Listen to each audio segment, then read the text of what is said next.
अगर आज आप चुपचाप रो रहे हैं, अगर आपको लगता है कि आपकी गलतियां बहुत बड़ी हैं, अगर आपको डर है कि परमेश्वर आपसे नाराज है, तो यह प्रार्थना आपके लिए है, क्योंकि परमेश्वर की दया आपकी गलती से बड़ी है और उसकी करुणा आज भी आपके लिए नई है। बस अगले कुछ मिनट रुक जाइए, शायद आज आपकी ज़िंदगी बदल जाए। भजन संहिता 103 अध्याय का 8 से 12वां वचन। यहोवा दयालु और अनुग्रहकारी है, विलंब से कोप करने वाला और अति करुणामय है। उसने हमारे पापों के अनुसार हमसे व्यवहार नहीं किया और न हमारे अधर्म के अनुसार हमें बदला दिया। इस वचन में परमेश्वर के स्वभाव को बहुत सुंदर तरीके से बताया गया है। यहाँ दाऊद हमें समझाते हैं कि परमेश्वर केवल न्याय ही नहीं, बल्कि वह अत्यंत दयालु है। दयालु का अर्थ है वह हमारे दुख को देखकर चुप नहीं रहता। अनुग्रहकारी का मतलब है वह हमें वह देता है जिसके हम योग्य भी नहीं हैं। विलंब से कोप करने वाला, परमेश्वर तुरंत दंड नहीं देता, बल्कि हमें सुधरने का अवसर देता है। सबसे गहरी बात यह है कि उसने हमारे पापों के अनुसार व्यवहार नहीं किया। इसका मतलब है यदि परमेश्वर हमारे हर गलत काम का पूरा हिसाब लेता तो हम में से कोई भी खड़ा नहीं रह पाता। लेकिन उसकी दया हमारे पापों से बड़ी है। जैसे एक माँ अपने बच्चे की गलती पर तुरंत उसे घर से नहीं निकाल देती, बल्कि समझाती है, माफ़ करती है, उसी तरह परमेश्वर की दया भी हमें संभालती है।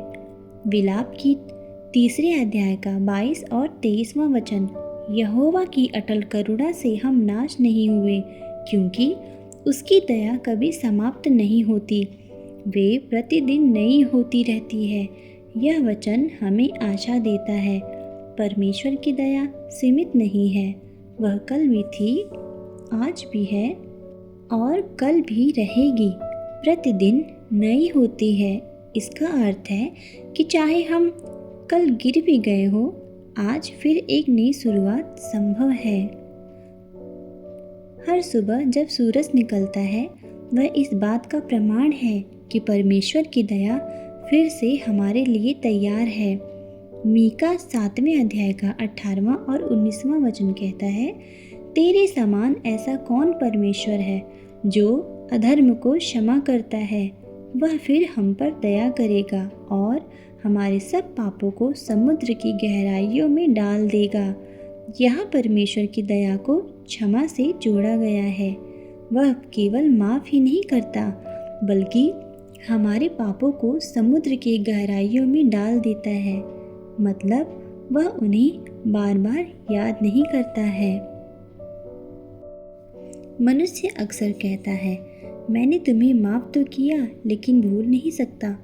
परमेश्वर ऐसा नहीं है। वह सच में क्षमा करता है और नए जीवन का अवसर देता है। इफिसियों 2 अध्याय का 4 और 5वां वचन कहता है, परंतु परमेश्वर जो दया का धनी है, उसने हमें मसीह के साथ जीवित किया। यह वचन बताता है कि परमेश्वर की दया केवल भावनात्मक नहीं है, वह कार्य करती है। उसकी दया ने हमें नया जीवन दिया। जब हम आत्मिक रूप से कमज़ोर या टूटे हुए थे, तब भी उसकी दया ने हमें उठाया। परमेश्वर की दया हमें वहीं नहीं छोड़ती जहां हम गिरे थे, बल्कि हमें उठाकर खड़ा करती है। दोस्तों, चाहे आपने कैसे भी गलतियां की हों, चाहे आप कितना भी टूटा हुआ महसूस कर रहे हो, परमेश्वर की दया आपके पाप से बड़ी है, आपके डर से बड़ी है और आपके अतीत से भी बड़ी है। आज उसकी दया को स्वीकार कीजिए, क्योंकि उसकी करुणा हर सुबह नई होती है। हो सकता है लोग आपको आपकी पुरानी गलतियों से पहचानते हों, लेकिन परमेश्वर आपको आपकी आने वाली जीत से पहचानता है। याद रखिए, परमेश्वर आपको दंड देने के लिए नहीं, बल्कि उठाने के लिए तैयार खड़ा है। आपका अतीत चाहे कितना भी अंधेरा हो, उसकी दया उससे ज़्यादा उजली हुई है। आज विश्वास से कहिए, प्रभु मैं आपकी दया को स्वीकार करती हूँ। अगर आपने विश्वास के साथ यह प्रार्थना की है तो कमेंट में आमीन लिखिए और इस वीडियो को किसी ऐसे व्यक्ति तक जरूर पहुँचाइए जो आज अंदर से टूट चुका है। याद रखिए, परमेश्वर की दया कभी खत्म नहीं होती और आज वह आपके लिए है।